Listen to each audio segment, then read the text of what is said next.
Oui. Non, merci. Peut-être que j'apporterai de la salade au roi Zeno la prochaine fois.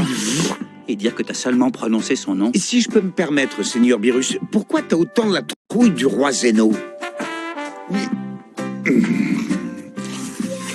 Sachez que le Seigneur Birus a d'excellentes raisons d'avoir peur de lui. Le roi Zeno est tout simplement la personne la plus importante et la plus puissante, tout univers confondu. Il n'existe absolument personne au-dessus de lui. Quoi? Ça veut dire que ce gars, c'est le plus fort de tous les temps? Oui, les Saiyans ont cette fâcheuse habitude d'évaluer les gens en fonction de leur force de combat.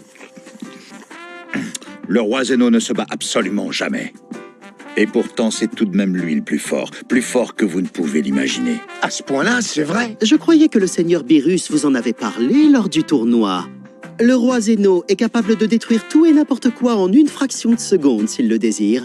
Ses ennemis, cela va sans dire, mais aussi des planètes, des galaxies, et même s'il le décide, des univers tout entiers. S'il en avait envie, il pourrait même faire disparaître toute trace de vie. Hein? C'est déjà arrivé? Est-ce qu'il a déjà fait disparaître tout ce que tu décris? Bien sûr.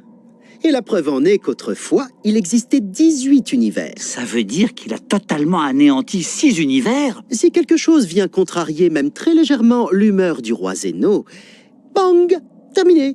Maintenant, tu comprends mieux pourquoi on était angoissé quand tu as adressé la parole au roi Zeno et que tu lui as serré la main.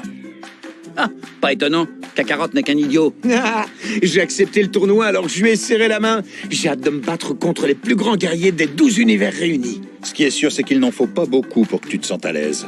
Tiens, qu'est-ce que c'est que ce petit truc? Une croquette de poisson. Ma parole, mais ça aussi c'est délicieux. Il me tarde de participer à ce tournoi.